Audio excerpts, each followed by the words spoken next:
Nicole's relationship with her mother-in-law did not work out. At first, she naively believed that she would be able to make friends with Mrs. Robinson and tried her best to establish contact with the woman. But very soon, Nicole realized that all her efforts were useless because Samuel's mother would never be pleased with any woman near her son except herself.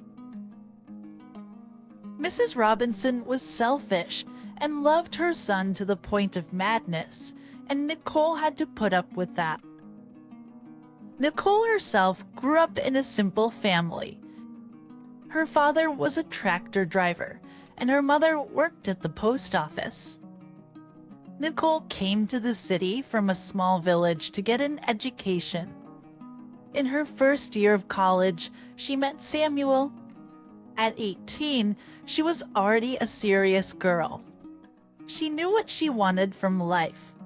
But to avoid asking her parents for money, she earned a part-time job as a waitress in a cafe.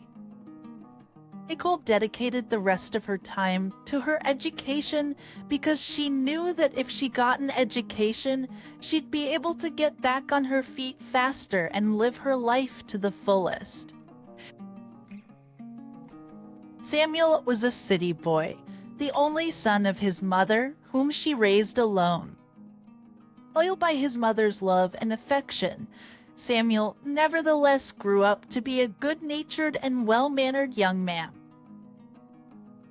As Professor Hadnotly saw Nicole at one of the student parties, he immediately fell in love with her.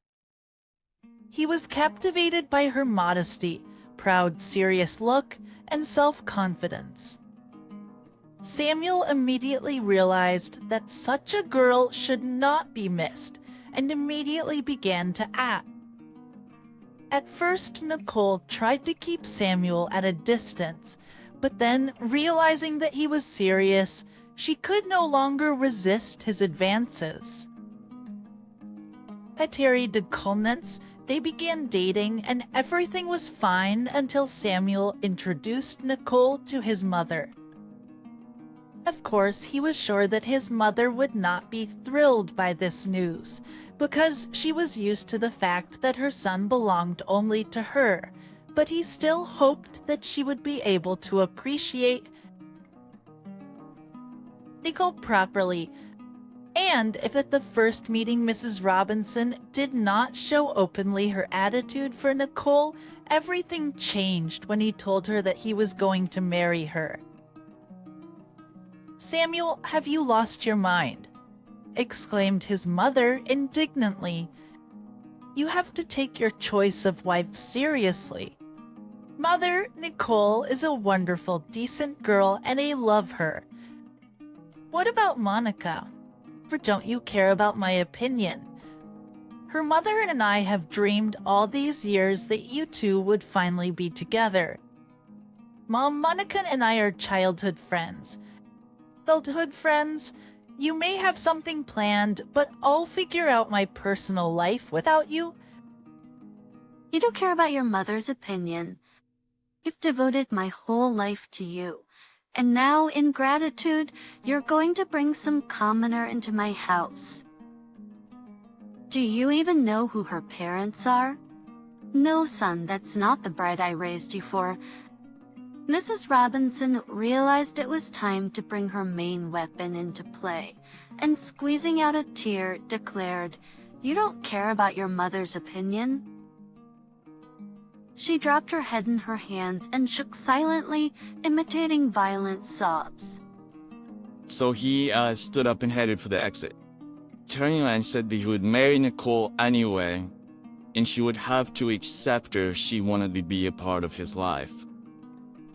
Samuel walked out, slamming the door, and Mrs. Robinson looked up with dry eyes and realized for the first time that her son had become an adult.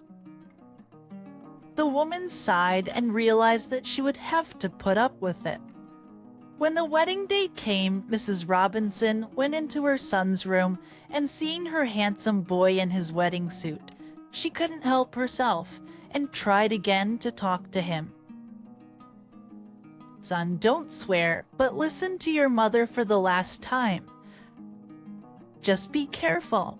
Must always be on your guard.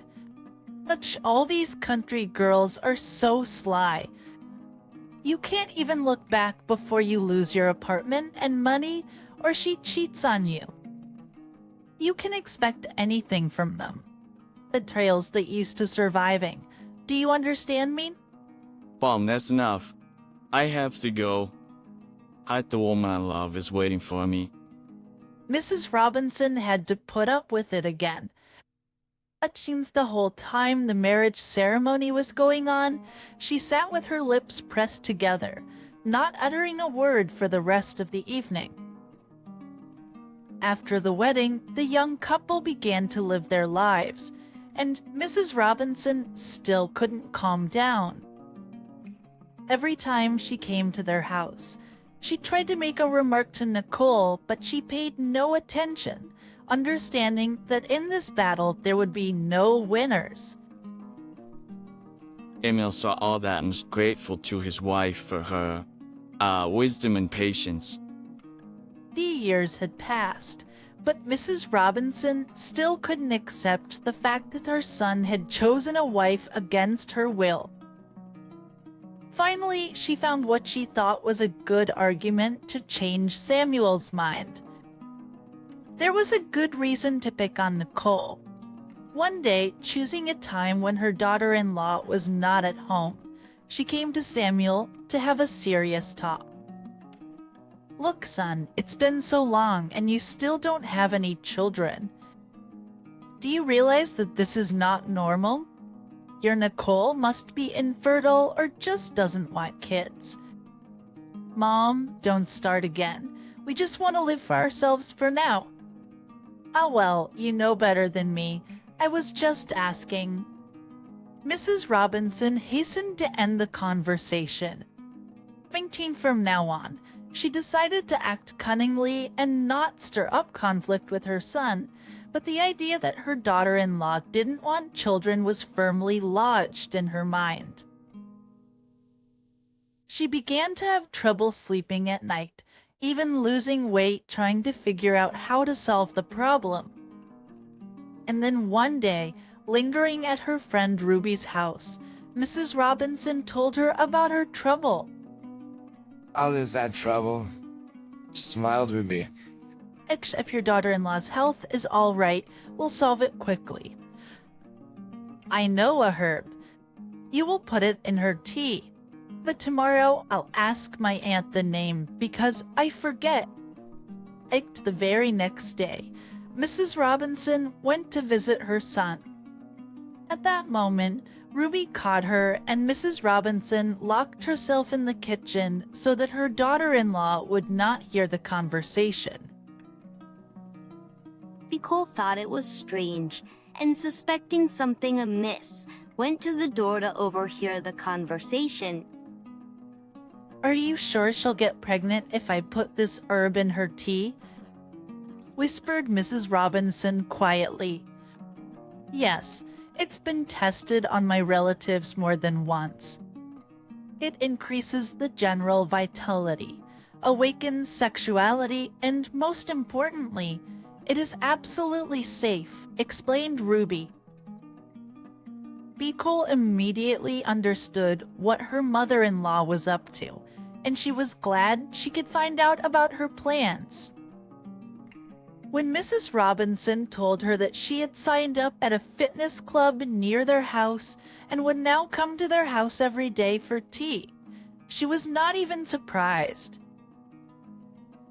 The first day, Nicole noticed the woman slipping something into her cup. But Nicole switched mugs while the woman turned away and did so whenever Mrs. Robinson visited. This went on for 2 months, and Nicole had a lot of fun watching the changes that were happening to her mother-in-law. The woman visibly became prettier, cheerful, changed her hair, smiled more often, and was generally more pleasant to be around. Smiled mysteriously and constantly texted with someone on the phone. Finally, Samuel realized as well that something was going on with his mother. "Mom, what's the matter with you? You've changed so much lately." It's just that I've met someone. Isn't your mother a woman? Giggled Mrs. Robinson coquettishly and kissed her son on the cheek, leaving a bright red lipstick mark on his cheek. He had long wished his mother had met a decent man on her path, a man she could devote all her energy to. Your neighbor Cole had been courting her for a long time, but Mrs. Robinson had never noticed anything. And now it turned out that his mother had finally opened her eyes and accepted his advances, deciding that her son had his own worries and it was time to think about herself. What's more, they were going to get married. "Isn't it a little early?" laughed Samuel. "No, just in time," retorted the mother. "I want a real wedding, and then we're flying away for a month on a honeymoon." "So that's great. We're so happy for you," said Nicole. Thanks, honey. "Me too." The wedding was great. Mrs. Robinson was stunning in a long white, straight-cut dress. Her beautiful daughter-in-law and her beloved son were beside her. Nicole's parents were also invited. Mrs. Robinson finally saw that they were nice people, and she could not understand how she could not have noticed it before. After the wedding, the newlyweds went on vacation, and 3 weeks later, the phone rang in their room. It was Nicole. She politely asked how the newlyweds were doing, but Samuel's mother could hear in her voice that she could hardly hide her excitement, and she was overwhelmed with emotion. It's something happened, darling. "Well, tell me," asked the woman excitedly. You're definitely going to love it. "I'm pregnant. It's 17 weeks already. It was a gift one could only dream of." The woman sat smiling, still not believing her happiness. Nicole finally, "I'm so happy." "Wait, that's not all," laughed the daughter-in-law. "You'd better sit down because we are going to have twins."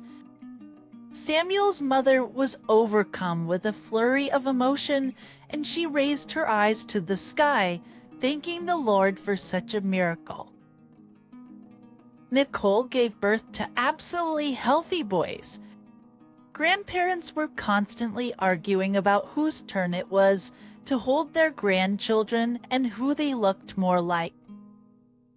Sometimes Samuel even joked that they purposely gave birth to two at once, otherwise the grandparents would not share one grandchild. One day the mother-in-law did tell her daughter-in-law about her special tea and her contribution to the birth of her grandchildren. But Nicole decided not to tell her the truth. The main thing is that everyone was happy in the end, and everything worked out as good as possible.